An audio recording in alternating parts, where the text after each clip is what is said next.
Hey everybody, this is Modern Refugee.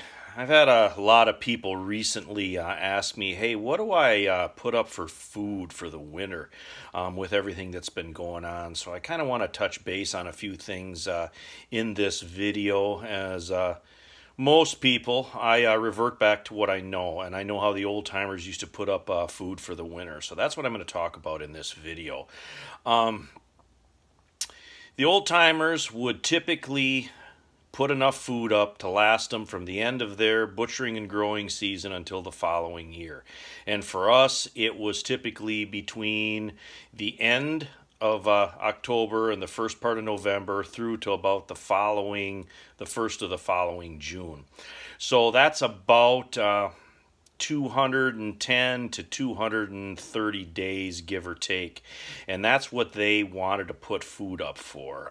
That's fairly consistent across the board. And you'd have all your canning and all your potatoes and stuff put up. You'd have your crocks full, and you'd be ready to start butchering around the 1st of November. And by the time stuff starts coming in the following spring, it'd be around the 1st of June when you'd start getting produce and stuff out of your garden again. The chickens would be laying more eggs by then, and you'd be starting to harvest your stuff, and you could start eat out of your garden at that point.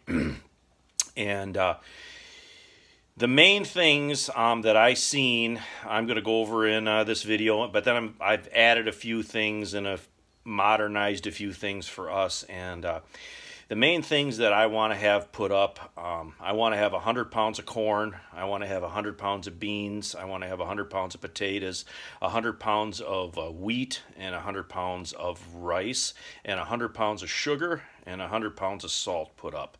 And rice really doesn't need any explanation. Beans, now these beans can be stored in different ways. You can store dry beans, you can store canned beans, you can home can your own dry beans. And remember, navy beans and black beans use the least amount of water to cook. And they were, navy beans in particular where we live were a popular dry bean that was put up. Corn, again, the same thing. It doesn't matter whether it's just dried field corn and you nix them out yourself, or it could be cornmeal. It could be masarina. It could be instant masa. Whatever type of corn, could be hominy.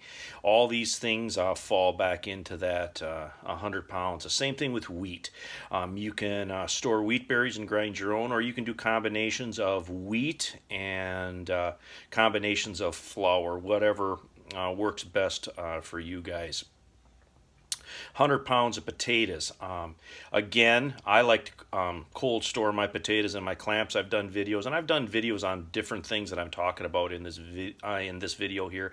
And you guys can go back through my videos and look through some of those things, like storing flour and nixtamal and corn, stuff like canning chicken. I talk about those things, grinding wheat, but you wanted to have a certain amount of potatoes put up. And like I said, in more modern ways to do it, people can store potato flakes, people can can potatoes, you can buy canned potatoes. I always like cold storing my potatoes though, because the cold stored potatoes are seed, so if you can't find any seed potatoes the next year, you can cut the eyes out of your cold stored potatoes and keep them. Another thing is apples. I like to store between 50 and 100 pounds of apples depending on what my tree provides and what I can get my hands on. Again, this doesn't have to be all cold stored apples. You can make apple butter, you can make applesauce, you can can apples, so you can make stuff like fried apples, those kind of things. Those are some pretty standard things across the board that the old timers would put up.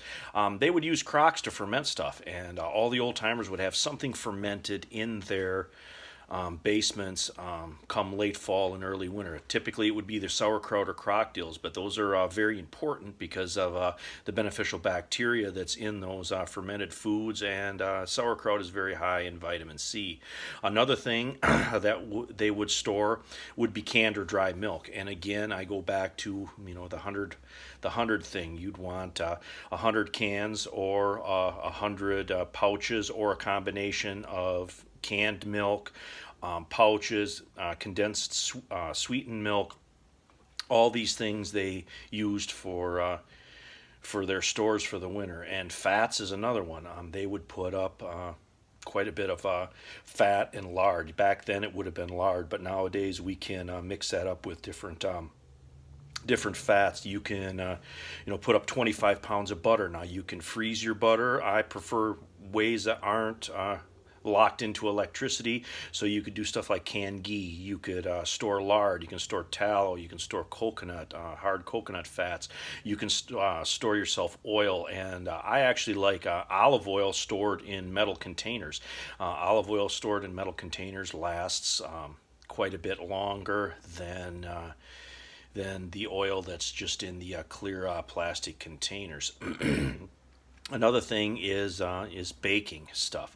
You're going to want to have quite a bit of baking powder, baking soda. Again, baking soda has many different uses. It isn't just for baking. Things like cocoa. They would put up several cans of cocoa because it was shelf stable, and they could use that for different baking purposes to give different flavors and stuff. Spices, again. You want to have a lot of like your pepper and your baking spices like your cinnamons and your gingers and those kind of things, because they would all keep.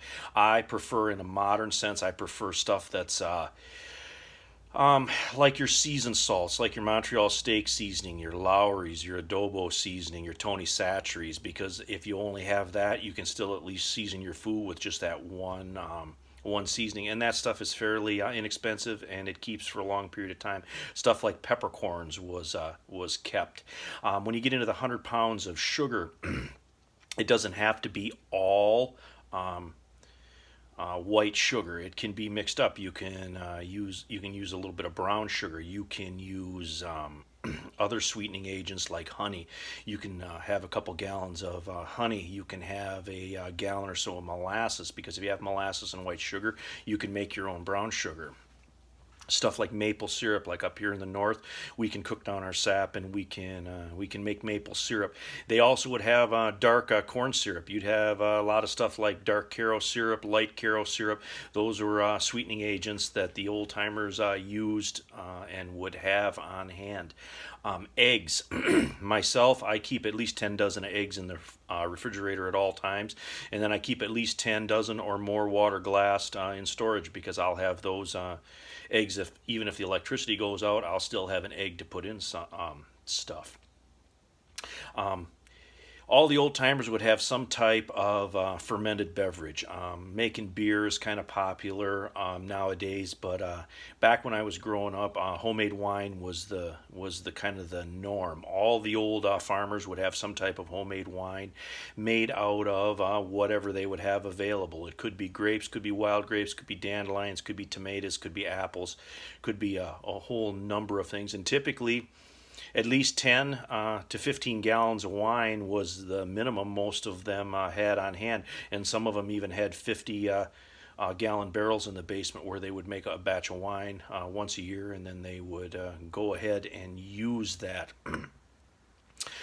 These are just some of the things that they kept on hand. Getting into the salt and getting into the sugar again, those were also used for preserving food. So they would have a fair amount of that, so they could can and they could make their preserves, whatever that they needed. Vinegar was another thing that was stored.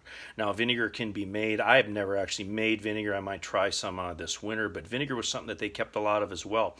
5 to 10 gallons of vinegar is normally what they would have. Vinegar can be used for cleaning, and it could be used for preserving food, and almost always some of the vinegar would be white vinegar and some of the vinegar would be cider vinegar. And cider vinegar has some real specific uses as well as medicinal uses too, especially if it has the mother in it. Getting into condiments. Condiments is something that a lot of the old timers would have on hand as well. They would have stuff like mustard, and ketchup was something that they kept a lot of. But then they got into stuff like jams, jellies that they would make themselves, chili sauces. Chili sauces were very popular when I was growing up. Each kind of farm had their own version of chili sauce that they would put on stuff. That gets into peanut butter. Peanut butter is another thing that was always stored nowadays. or back then. And nowadays, I actually like to split my peanut butter up. I store, I'd say, 20 jars of peanut butter, and some of it can be like Nutella, the nut butters. Couple jars like almond butter, but Nutella is something that stores really well, and it mixes the flavors up. Jams, jellies, again, 25 to 30 pints at least of jam would be put up of several different varieties, whatever they could find for the year. And vegetables. And now, if you don't can your own vegetables, I would say at least 100 cans is where you would start. And that would be any combination of vegetables of green beans, tomatoes, corn, whatever it is, carrots, whatever that you guys like, but have at least 100 cans of it. Because again, going back to that, you wanted to cover about 200. You want to cover about 200 days. And canned meat was another thing. You should have at least 100 cans of meat put up. And when I say a can of meat, I mean a quart. A quart can has about 2 pounds of raw meat in it when you can it yourself. So 100, maybe even a little bit more, 120 cans of meat is what you would want put up. Now, of course, I got a freezer like everybody else too, but I would at least want to have something that was shelf stable to cover those 200 days to the next growing season. These are just some of the things that I've kind of folded from the old ways into the ways that I do things, and some of the stuff that I keep on hand. I think having the minimum of 200 days worth of food to cover me to the next growing season is very important. And of course, the old timers, they would do anything to supplement that stuff through the winter. They would hunt, they would maybe shoot a pheasant, they would trap a rabbit, they would go out on the ice, they would ice fish for a couple days, and they would bring all their stuff back. When they would butcher a hog, some of the stuff would get ground into sausage, some of the hog would get hung in the smokehouse, and the smokehouse was kind of like your long-term storage back on the farm. So you would smoke those things. You would corn beef. Corned beef was another thing that a lot of the old timers would make. They would put that down in their cold storage in crocks, and they would take beef roasts and beef briskets, and they would corn them. And that's another version of preserving. But I just wanted to talk about some of these old-time ways of storing food and kind of how the old-timers would figure on how much to put up. And like I said, that 200-day mark covered them from the end of one season in the fall to the following spring when they could start harvesting things again. So just wanted to go over that with you guys. Thought maybe you guys get a little entertainment, a little information out of this. And for the folks that watch my channel that have asked me these questions personally, gives them a little bit of a starting point on how to put food up the old-time way. But anyway, this is Modern Refugee. I appreciate all my subscribers out there. Hope you guys get a little entertainment and a little information out of my videos, and you guys all take care.